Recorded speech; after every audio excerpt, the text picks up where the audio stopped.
जानिए कैसे बिना स्त्री पुरुष के मिलन के पैदा हुई यह कन्या। प्रकृति का नियम है, स्त्री पुरुष के संयोग से संतान का जन्म होता है। यह नियम जीव जंतुओं और मनुष्यों के लिए भी है।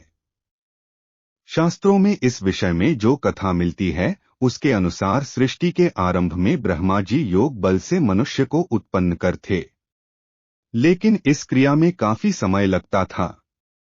ब्रह्मा जी ने भगवान शिव की तपस्या की और सृष्टि के विकास का दूसरा तरीका निकालने की प्रार्थना की।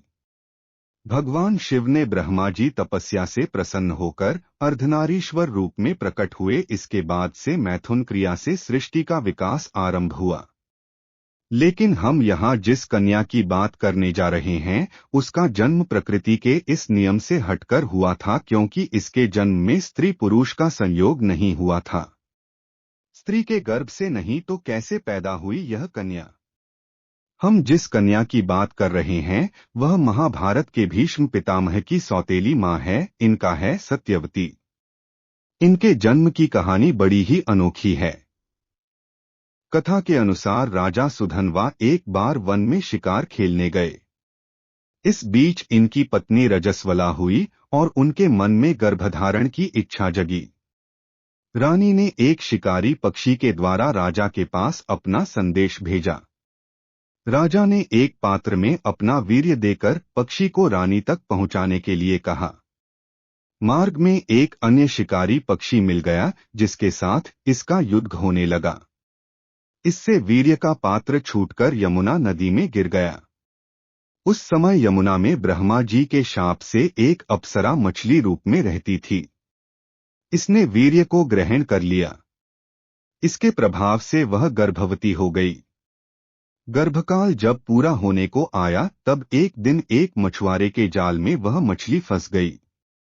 अद्भुत और विशाल मछली होने के कारण इसे राजा सुधन्वा के दरबार में लाया गया। जब मछली का पेट चीरा गया तो उसमें से एक बालक और एक कन्या निकली।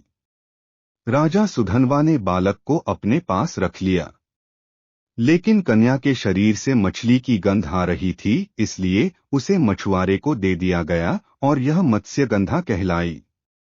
शरीर से मछली की गंध फिर भी कामाशक्त हुए ऋषि मत्स्यगंधा जैसे जैसे बड़ी होती गई उसका रूप यौवन निखरता चला गया। मछुआरे पिता ने मत्स्यगंधा को यात्रियों को नाव से यमुना पार कराने के काम पर लगा दिया। एक दिन ऋषि पराशर भी मत्स्यगंधा की नाव में बैठे और मत्स्यगंधा को देखकर मोहित हो गए। ऋषि पराशर ने मत्स्यगंधा से प्रेम निवेदन किया और कहा कि मैं तुमसे एक पुत्र उत्पन्न करना चाहता हूँ। मत्स्यगंधा ने कहा कि आप ऋषि हैं और मैं मछुआरे की बेटी, ऐसे में हमारा मिलन कैसे संभव है? मत्स्यगंधा ने अपना कौमार्य भंग होने की बात भी ऋषि से कही। ऋषि ने मत्स्यगंधा से कहा कि संतान उत्पन्न करने के बाद भी तुम कुंवारी ही रहोगी, इसलिए चिंता मत करो। इसके बाद ऋषि पराशर ने अपने तपोबल से घना कोहरा फैला दिया और मत्स्यगंधा के साथ इनका मिलन हुआ। इससे महर्षि व्यास का जन्म हुआ। ऋषि ने मत्स्यगंधा को आशीर्वाद दिया कि तुम्हारे शरीर से अब मछली की दुर्गंध नहीं आएगी, बल्कि अब तुम्हारे अंगों से उत्तम सुगंध निकलेगी। इसके बाद से मत्स्यगंधा सत्यवती और गंधा के नाम से जानी गई।